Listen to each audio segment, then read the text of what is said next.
ይህንን ቪዲዮ የምሰራው ከደንቆሮ ጋር አብራችሁ እንዳትደነቁሩና ደንቆሮዎች እንድትጠነቀቁ ነው። ለማንኛውም ከጀርባ ያሉትን ሰዎች የሰሩትን ወንጀል በሶሻል ሚዲያ ላይ ሲራገብ ምናምን አይታችኋል። አንዲትን ታዳጊ ሲደበድቡ ነበር፣ እነዚህ ሶስቱ ማለት ነው። አንደኛዋ ቀራጭ፣ ሁለቱ ደብዳቤ ምናምን ብቻ የተቀያየሩ ነገር እና ይህንን ተከትሎ እንግዲህ ጉዳዩ የተፈጸመው ዓለም ባንክ ላይ ነው ባይ ዘ ዌይ እና ይህንን ተከትሎ ጥቅምት ላይ ነው ይህ ነገር ሀፕን አድርጎ የነበረው። አሁን ነሐሴ ላይ ነው ያለነው። ፖሊስ በሰዓቱ በቁጥጥር ስር አውሎ በጊዜ ቀጠሮ ጉዳያቸው በፍርድ ቤት ሲታይ ቆይቶ እንግዲህ በዋስ ወጥተው ነበር የነበረውና ጉዳያቸው በፍርድ ቤት የታየ ነበረ። አሁን እንግዲህ በሶሻል ሚዲያ ቪዲዮ መለቀቁን ተከትሎ ይህ ቪዲዮ መለቀቁ በተጎጂዋ ቤተሰቦች በተጎጂዋና በቤተሰቦቿ ላይ የስነ ልቦና ጫና የሚያመጣ መሆኑን ተከትሎ እንደገና በቁጥጥር ስር ውለው ይህን ቪዲዮ ማን እንደለቀቀ ፖሊስ እያጣራ ነው ያለው። በቁጥጥር ስር ውለዋል። ለማንኛውም ግን ይህ ቪዲዮ ከተለቀቀ በኋላ ሁሉም በነቂስ በመውጣት ሁሉም እነዚህ ሰዎች ለሕግ እንዲቀርቡ ጥሪ እያደረገ ባለበት ሰዓት ደንቆሮች ግን እየወጡ ጉዳዩን ወደ ሃይማኖት ለማዘዋወርና የሃይማኖት ግጭት ለመቀስቀስ ጥረት ሲያደርጉ አይታችኋል በሶሻል ሚዲያ ላይ። ከጀርባ እንደምታዩት ተሳታፊዎቹ ውስጥ አንደኛዋ ክሊርሊ ምን እንደሆነች ሃይማኖቷ ያስታውቃል። ግን ሙስሊሞች ቀጠቀጡ እንደዚህ ሌላ ኦርቶዶክስ ስለሆነች ነው ያችኛዋ ምናምን የሚል የተለመደ ድንቁርና ጌም ለመጫወት እየሞከሩ ያሉ ሰዎች ስላሉ እነሱ እንድትጠነቀቁና ማንነታቸውን እንድታዩ ነው።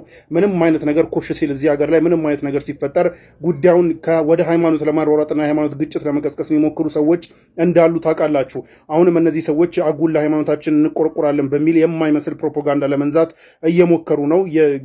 ምንድነው ተጎጂዋ ሌላ ሃይማኖት ስለሆነች ነው፣ እነዚህ ደግሞ ሌላ ሃይማኖት ስለሆነ ነው እንደዚህ እያደረጉ ያሉት ነገር የሚል ግን ተጎጂዋም ሆኑ ጎጂዎች የሃይማኖት ስብጥር ያለባቸው የተለያዩ ሃይማኖት የሚከታተሉና ይሄ የእርስ በርስ ዝም ብሎ የተራ የሰፈር ግጭት ኦር በጓደኞች መካከል የነበረ ግጭትን የሃይማኖትና ልጅቷ በሃይማኖቷ ብቻ ተመርጣ አታክ እንደተደረገችና ታርጌት እንደተደረገች አድርገው ለመሳል የሚሞክሩ ደንቆሮችን አሁንም እንድትጠነቀቁ ነው ይህንን ቪዲዮ እየሰራላችሁ ያለሁት። መጠንቀቅ ብቻ ሳይሆን ማንነታቸውን እንድትረዱና ከዚህም በኋላ እንደዚህ አይነት ነገር ኮሽ ሲል የሃይማኖት ግጭት ለመቀስቀስ ወደ ኋላ እንደማይሉና ኋላ ቀሮች እንደሆኑ አሁንም ማንነታቸውን በግልጽ እንድታውቁ ነው። ለማንኛውም ልጆቹ መልሰው በቁጥጥር ስር ውለው ይህንን ቪዲዮ የለቀቀውና ለተጎጂዋም እንዲሁም ደግሞ ለተጎጂዋ ቤተሰቦች የስነ ልቦና ጫና እንዲፈጠር ያደረጉት እነማን እንደሆኑ ፖሊስ ደግሞ እያጣራ ነው ያለው። ለማንኛውም ግን ልጅቷን ተጎጂዋን መርዳት እንዲሁም እንድትቋቋም ማድረግ የመሳሰሉ ነገራቶች ነው ከህብረተሰቡ የሚጠበቀው። ያው ከደንቆሮች ደግሞ የሚጠበቀውን ደንቆሮቹ እያደረጉ ይገኛሉ። ከነሱ የሚጠበቅ ነው። ህብረተሰቡ ግን ከህብረተሰቡ የሚጠበቅ ነገር አድርጎ ልጅቷን ቢያቋቁማት ጸዴ ሀሳብ ነው ማለት ነው። ጋሽ ትራምፕ ከኢራን ጋር የሚያደርጉት ውጊያ በውርደት ላይ ውርደት እየጨመረባቸው መሆኑን ተከትሎ ከዶናልድ ትራምፕ ጭንቅላት የሚጠበቅ ሎጂካል እርምጃ ወስደዋል። ምንድነው? አም አባውት ቱ ቴል ዩ። ይህን ቪዲዮ ሼር ኮፒ ሊንክ አድርጉት። ቪዲዮች የታዩ አይደለም። ኤኒዌይ ዶናልድ ትራምፕ ከኢራን ጋር የጀመሩት ጦርነት ቀን በገፋ ቁጥር በውርደት ላይ ውርደት እየጨመረባቸው ይገኛል። ኢራን እስካሁን ድረስ ዲፋይንት ነች። አሜሪካ ኢራንን ማንበርከክ አልቻለችም። የአሜሪካ ሚሊተሪ ኦቨር ስትሬችድ ሆኗል። ብሎኬድ እናደርጋለን ብሎ ሁርሙዝ ላይ የተሰበሰቡት የአሜሪካ የጦር መርከቦች በከፍተኛ ሁኔታ ቀውስ እያጋጠማቸው ነው። አሜሪካ ጦርነቱ ልታስቀጥልበት የምትችልበት ተተኳሽ መሳሪያ ዴንጀረስሊ ሎው ኦር በጣም በአደገኛ ሁኔታ ዝቅተኛ ቁጥር ያለው መሆኑን ተከትሎ ጦርነቱን መቀጠል አልቻሉም። ያ ብቻ ሳይሆን the most powerful man in the world በዓለም the most በጣም ጠንካራ or powerful የሚባሉት ሰውዬ የአሜሪካው ፕሬዝዳንት ዶናልድ ትራምፕ ወደ ኢራን አካባቢ በተጠጉ ቁጥር በምግብ መኪና ከሰላጣ ጋር ተደብቀው ሹልክ ብሎ እስከ መውጣት የደረሱበት ውርደት በውርደት ላይ ውርደት እያጋጠማቸው ቀጥሏል። ይህንን ተከትሎ እንግዲህ ዶናልድ ትራምፕ ከትላንት ወዲያ በቃ ሰሞኑን ከዶናልድ ትራምፕ ጭንቅላት የሚጠበቅ ሎጂካል እርምጃ ወስደዋል። እሱ ምንድነው? blame someone else ሌላን ሰው መውቀስ። ለዚህ ውድቀታቸው ሌላን ሰው ወደ መውቀስ ገብተዋል። እንደምታውቁት ማንም ተው እያላቸው ወደ ጦርነት የገቡበት የኢራን ጦርነት ውጤት አላመጣ ሲል እንግዲህ ሳውዝ ኮሪያን መቅጣት ጀምረዋል። ወዳጆቻቸውን መቅጣት ጀምረዋል። ይህንን ተከትሎ ሳውዝ ኮሪያ ጋር ከዚህ በፊት በተደጋጋሚ ያደርጉት የነበረውን የሚሊተሪ ልምምድ፣ ምክንያቱም ሳውዝ ኮሪያ እንደምታውቁት ኮንስታንት የሆነ የኖርዝ ኮሪያ ኦር የኪም ጆንግ ኡን ትሬት አለባት። ይህንን ተከትሎ እንግዲህ የሳውዝ ኮሪያ አላይ ነች የተባለችዋና ዶናልድ ትራምፕ እንግዲህ ሳውዝ ኮሪያን ይዘው ኪም ጆንግ ኡን ላይ ሲፎክሩ እንደነበረም ታውቃላችሁና አሁን ግን ሳውዝ ኮሪያ በኢራን ጦርነት ጊዜ እርጅን ስንላት ኖ ታንኪዩ ብላናለች፣ አረዳም ብላናለችና ከዚህ በኋላ ልምምዳችንን በጣም ሲግኒፊካንትሊ እንዲቀንስ ቁጥሩ እንዲቀንስና ከሳውዝ ኮሪያ ጋር ያለን የሚሊተሪ ትብብር እንዲቀንስ ማድረግ እፈልጋለሁ ብሎ ትዕዛዝ ሰጥተዋል። ያ ብቻ ሳይሆን የሳውዝ ኮሪያ የምንጊዜም ጠላት የነበሩት ኪም ጆንግ ኡን ሪስፔክትፉል ናቸው ለኛ እና ብዙም ጠላታችን አይደለም ወደ ማለት ገብተዋል። ይህንን ሁሉ እያደረጉ ያሉት በኢራን ጦርነት ለደረሰባቸው ውድቀት ብሌም የሚያደርጉትን ሌላ ሰው እየፈለጉ መሆኑን ተከትሎ እንግዲህ ሳውዝ ኮሪያ ያኔ አልረዳችንም በሚል ወደ ኪም ጆንግ ኡን ሁሉ እስከ መሰለፍ ደርሷል። በዚህ መሃል እንግዲህ አሸናፊው ማን ነው? የኢራኑ ሱፕሪም ሊደር አያቶላ ሙጅተባ ኾሜኒና ቁጭ ብሎ ምንም ሳያደርግ ያሸነፈው ሌላው ጀለስ ደግሞ የኖርዝ ኮሪያው ኪም ጆንግ ኡን ሆኗል ማለት ነው። ለማንኛውም ዶናልድ ትራምፕ እንግዲህ ሳውዝ ኮሪያ እንደምታውቁት አሜሪካን ተመክታ ነበር እስካሁን ድረስ ከኖርዝ ኮሪያ ጋር ከነ ኪም ጆንግ ኡን ጋር ደረቷን ስትነፋ የነበረው። አሁን ግን ዶናልድ ትራምፕ የሚያስተማምኑ አለመሆኑን ተከትሎ እንግዲህ ሳውዝ ኮሪያም ከኖርዝ ኮሪያ ጋር ውይይት ለመጀመር ፍላጎት እንዳላት ሪኩዌስት አቅርባለች።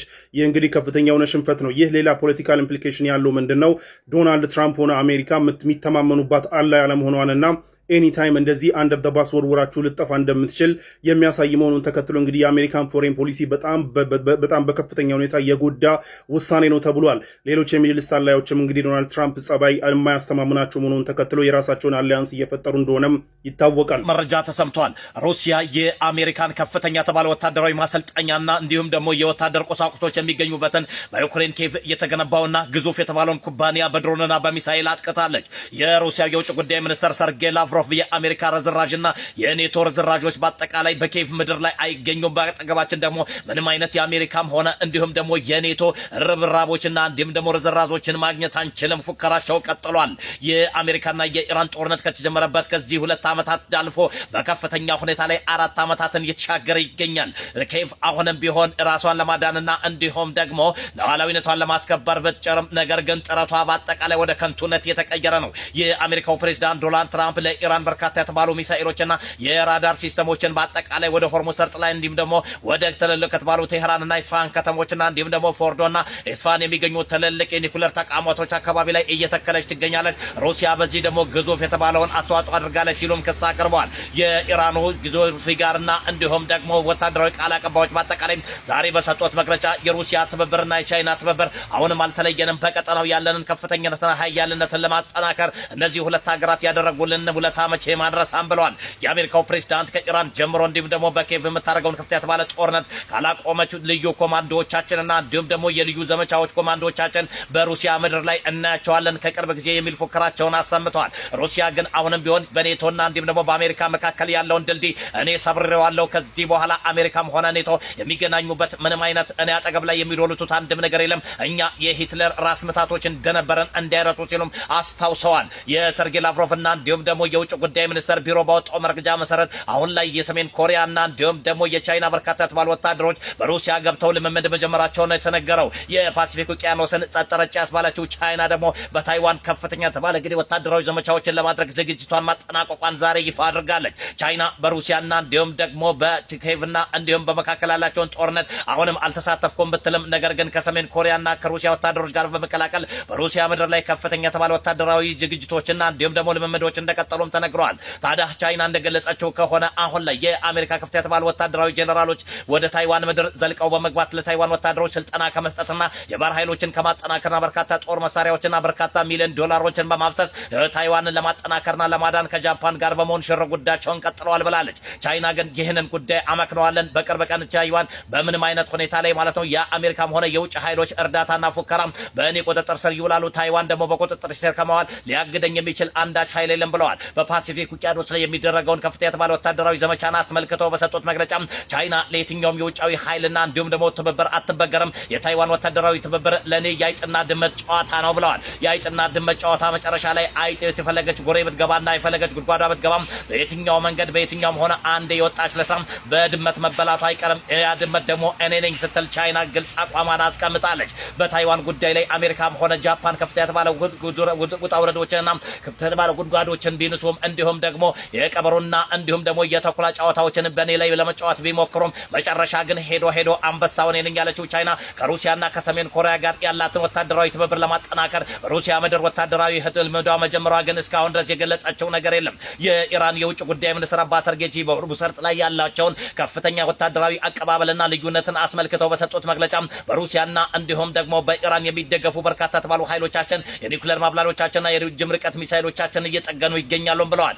በጦርነቱ ወቅት ላይ የወደሙ መሰረተ ልማቶችን በእንድሶ በመገንባትና ወደ ጦርነቱ ዳግም የማንገባባቸውን የተኩስ አቁም ስምምነትና የጠረጴዛ ውይይቶችን እናስቀድማለን ያሉት እኚሁ ጄኔራል አሁን በከፍተኛ ሁኔታ ላይ ኢራንን እያረጋጋን ነው ብለዋል። ኢራን አሁን ደግሞ ፖለቲካና በኢኮኖሚ የተረጋጋች እንድትሆን እየሰራ እንገኛለን። በአንድ በኩል ጦርነት፣ በአንድ በኩል ደግሞ የህዝባችን ኢኮኖሚ እያጠናከር እንገኛለን። ጦርነቱ በየትኛውም ጊዜ በየትኛውም ሰዓት ላይ ሊፈነዳ ይችላል። ነገር ግን ሁሉም ኢራናውያን ለዚህ ምላሽ ለመስጠት ዝግጁ ናቸው ብለዋል። የኢራን የውጭ ጉዳይ ሚኒስትር አባስ አምባሳደር የአሜሪካ ተጽዕኖና እንዲሁም ደግሞ የአሜሪካ ወታደሮችም ሆነ የአሜሪካው ፕሬዝዳንት ዶናልድ ትራምፕ የሚዶልቱትና እንዲሁም ደግሞ የሚፎክሩት ፎከራ ሆርሙዝን በትዊተርና እንዲሁም ደግሞ በጽሁፍ ወይም ደግሞ በንግግር ወይም ደግሞ በሲኤንኤን እና በፎክስ የሚይዙት መስሏቸዋል። ሆርሙዝ እኮ ከዛ የላቀ እንደሆነ ቀድመን እነግራቸዋለን ብለዋል። ኢራን አሁንም ቢሆን በሆርሙዝ ሰርጥ ላይ ያላትን ከፍተኛ ወታደራዊ ዝግጁነት ያጠናቀቀች ሲሆን የራዳርና እንዲሁም ደግሞ ሌሎችም ሲስተሞችን በማጠናከር ሀገሯና ሉዓላዊነቷን ለመጠበቅ ከመቼውም ጊዜ በላይ ዝግጁ ስለመሆኗ ተነግሯል። ከወዲያ በኩል ደግሞ በሁቲና በሳውዲ አረቢያ ላይ ያለውን ጉዳይ ሳይሰሽጉ የተናገሩት የውጭ ጉዳይ ሚኒስትር አባስ አርጌቺም ሳውዲ አረቢያ አሁንም የኢራንና እንዲሁም ደግሞ የሁቲን ጉዳይ ሳይሆን አሁንም ቢሆን የአሜሪካና የእስራኤልን ጉዳይ አስቀድማ እየፈተፈተች ትገኛለች። ቀጠናው ሰላም እንዲሆን ከፈለገች ሳውዲ አረቢያ ከድርጊቷ እንድትቆጠም ይገባል ሲሉ አሳስበዋል። ሳውዲ አረቢያ በዚህ ጉዳይ ላይ አትራፊ አትሆንም፣ በርካታ ኪሳራዎች ይደርሱባታል። ከሁቲና እንዲሁም ደግሞ ከጎረቤት ሀገር ጋር በጋራ በመስማማት ቀጠናውን ሰላም ለማድረግ በሚደረገው ጥረት ላይ የበኩሏን አስተዋጽኦ እንድታደርግ አሁንም ጥሪ አቅርበዋል። በተለይም ደግሞ የኢራንና እንዲሁም ደግሞ ሌሎችም ሽማምንቶች ዶልቱት በተባለ ወሬም የገልፍ ሀገራት አሁን ላይ ከሳውዲ አረቢያ ጋር በጋራ በመሆን ምክር ሀሳባቸውን የቀጠሉ ሲሆን በዚህ ጉዳይ ላይ ቀጠናውን ለማረጋጋትና ሰላም ለማስፈን ዝግጁ ስለመሆናቸው አትተዋል።